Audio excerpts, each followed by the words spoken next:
morning, everyone. Good afternoon, good evening, wherever you are. I'm very excited about being here with you to kick off this Roof Over Our Head roundtable. And first and foremost, as the video shows, because this is a really important issue. If we just step back for a bit, I know many of you are working on the front line here. I'm not working on the front line, so I look at this from the sort of 50,000 feet. It's a disgrace in the 21st century, where we have so much material wealth in the world, that we have so many families living under leaky iron roofs, which make just basic functions of living so difficult, and that it's predominantly women who are bearing the brunt of those poor conditions.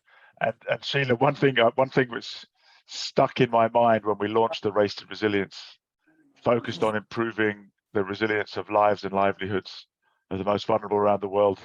And we did lots of fancy work about metrics. And Sheila, you said, that's good, but it's the poor women of the world who will tell us if we're making progress, because it's their lives that will be affected.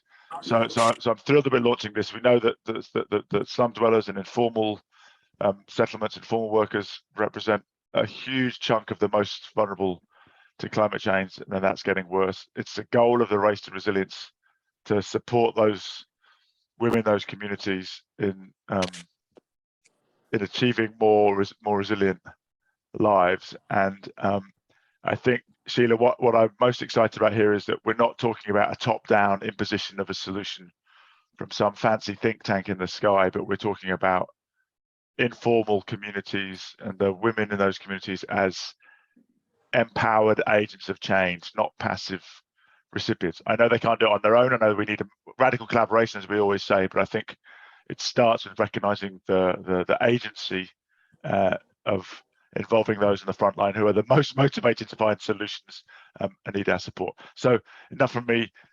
Sheila, I'll stay with you. I'm really looking forward to the discussion and doing whatever we can do as the UN high-level climate action champions to help the Roof Over Our Heads initiative get off to a really great start at COP27. Thank you, Sheila. Back to you. Thank you, Nigel.